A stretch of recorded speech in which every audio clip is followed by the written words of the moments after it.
My birthday is August 10th. On this particular day, I just turned 14 years old. I was visiting two friends a few blocks away when one of them came in and told us that the horse had escaped from the pen in the backyard. We could keep livestock in town back then.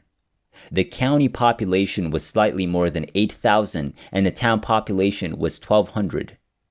We all went out to get the horse. My friend's backyard did not have a horse. The horse had wandered into a vacant lot behind the alley, which had become overgrown with tall weeds and wild corn. That was beyond our comprehension, so we began whacking the weeds. A weed is any plant that grows in an area where it's not desired. I was moving pretty quickly when I stepped through a clump of heavy stuff and right into the back end of that horse. That horse squealed, jumped forward, and hunched up. Oh, I thought. He's going to kick. I snatched its tail. It's true that if you grab a horse's tail and hold it tightly enough, he won't kick. However, you must obtain the tail. It slipped my mind. I took off through the air and landed on my back. That's strange. Why don't I hurt? I thought as I stood up. He got right to the bottom of my stomach. My friends, who were identical twins, dashed through the weeds and stood over a body on the ground. I was one of the few people in town who could tell the twins apart, even when they weren't standing together. The twins grabbed this idiot, whoever he was, and carried him towards their house. I accompanied them and attempted to converse with them. They were completely uninterested in me. That irritated me, and I grabbed one of my friends by the shoulder. My hand passed directly through his shoulder. He shuddered, looked around, and continued on his way. I followed them up the stairs and into their back porch and kitchen. I attempted to follow them, but the kitchen door slammed shut through me. Do you think that's not shocking, man? Let me tell you, it's quite shocking. When Mom told me to gather my friends for a party, I had the impression that everything was not as normal as it had been that morning. Before I could think about it, I was in the kitchen and then in the living room where my friends were putting this guy on the couch. His belt buckle was practically smashed, as I could see. When I looked closer, I realized it was my belt buckle. What was he doing with it? I'd never seen anyone like him before. When I got a closer look, I realized it was me. That is, we never see ourselves as others do. Even in photographs, we rarely look at ourselves. I mean, I hadn't until that point. Anyway, my friend's mother was checking me out. That's the body," and she exclaimed, "He isn't breathing." My friend picked up the phone and dialed the doctor's number. Nobody in the house had heard of artificial respiration. Strange things started happening around that time. A very thin silver cord ran from the pit of the stomach to my stomach. I could leave the house simply by thinking about it. I desired to be outside. Then I remembered Mom, and I found myself in the kitchen where she was preparing the cake batter for my birthday party. That's too bad, I thought. Now I won't be able to attend, and she will be very disappointed that I won't be there.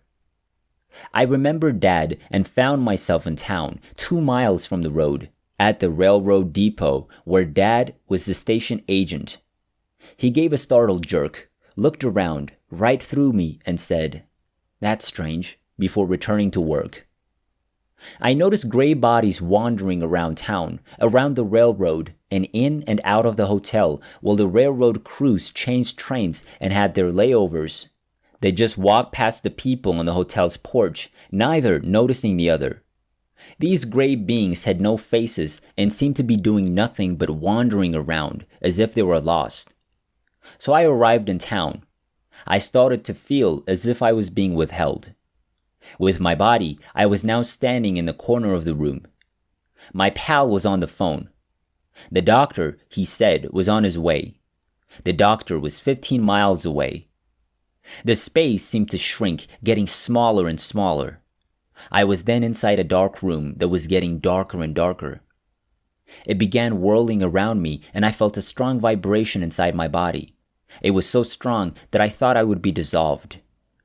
I thought I was doomed when it became so powerful. I was out of the tunnel, if you can call it that. I was completely in the dark. I raised my hand and examined it. Almost too dark to see your hand in front of your face, I thought. What exactly is this location? I looked around and realized I was standing on something solid, but I couldn't see what it was. I felt my body and was dressed, but they were of much finer fabric than my t-shirt and blue jeans. Well, this appears to be it, I thought. I must have purchased the farm. I'm no longer alive. So this is how it goes. Nothing. Nowhere. I was standing there, perplexed, when I noticed a tiny light in the distance. I was looking, and it gradually seemed to grow larger. Not brighter, but larger. In a very short time, the light had grown to the size of a person. I noticed a figure inside the light. The light was bright, but not overpowering. The eyes were not dazzled. It got close enough for me to take a look inside.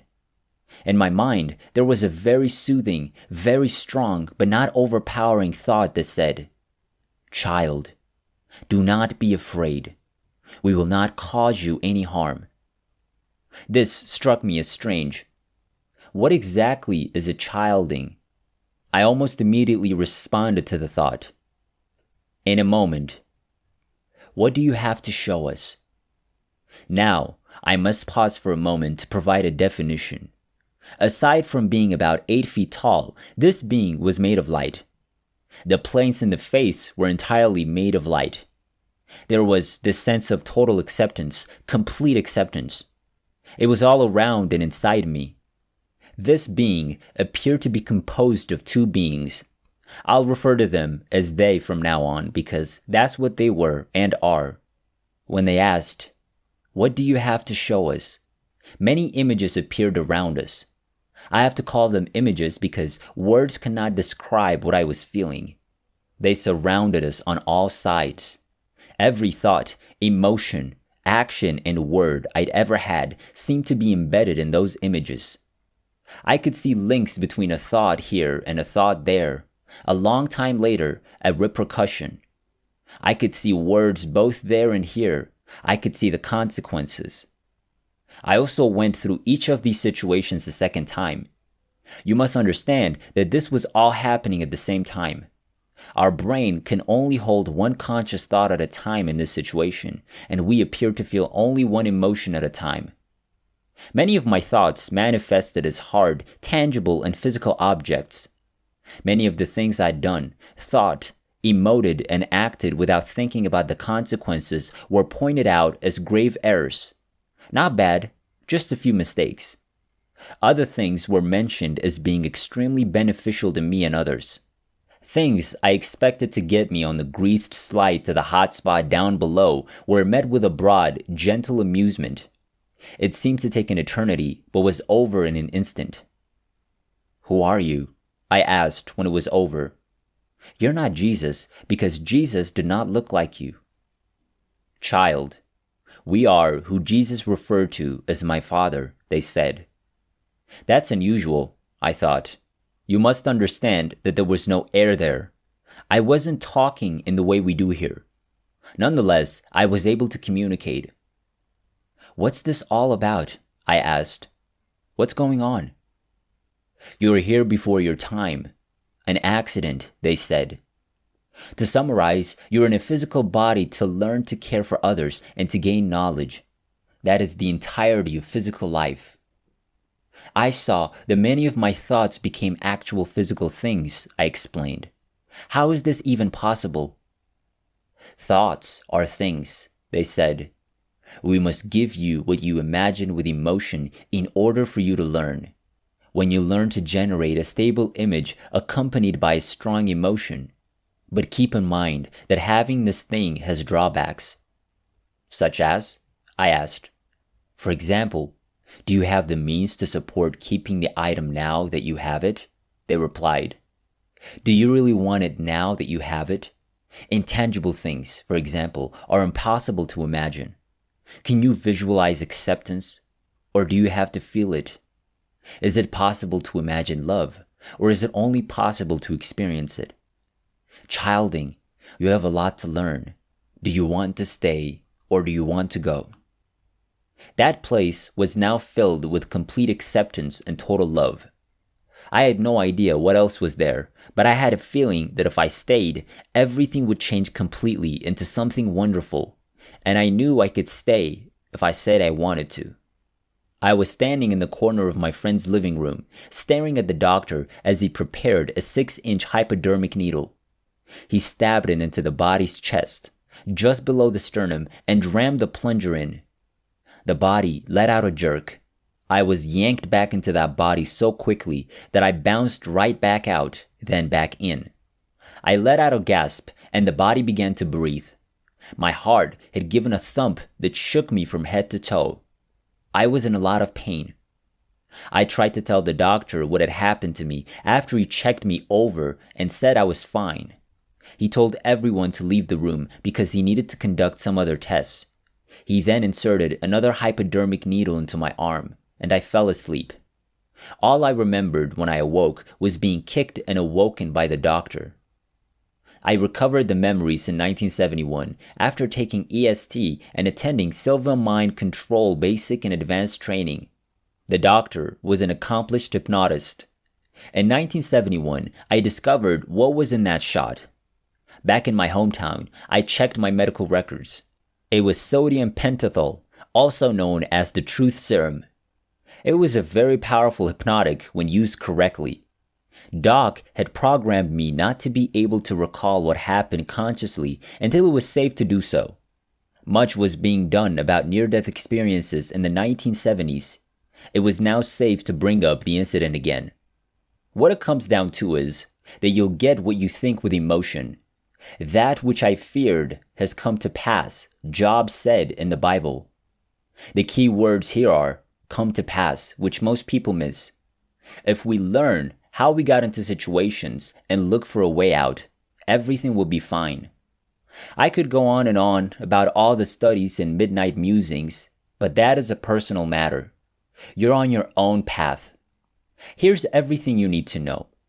You'll get what you think with emotion. It makes no difference what the thought or emotion is. If the thought is beneficial and the emotion is not, the outcomes will be dispersed, but you'll get it. You will get it if the thought is beneficial and the emotion is beneficial. You'll get it if the thought is harmful and the emotion is harmful. Again, you get what you think with emotion.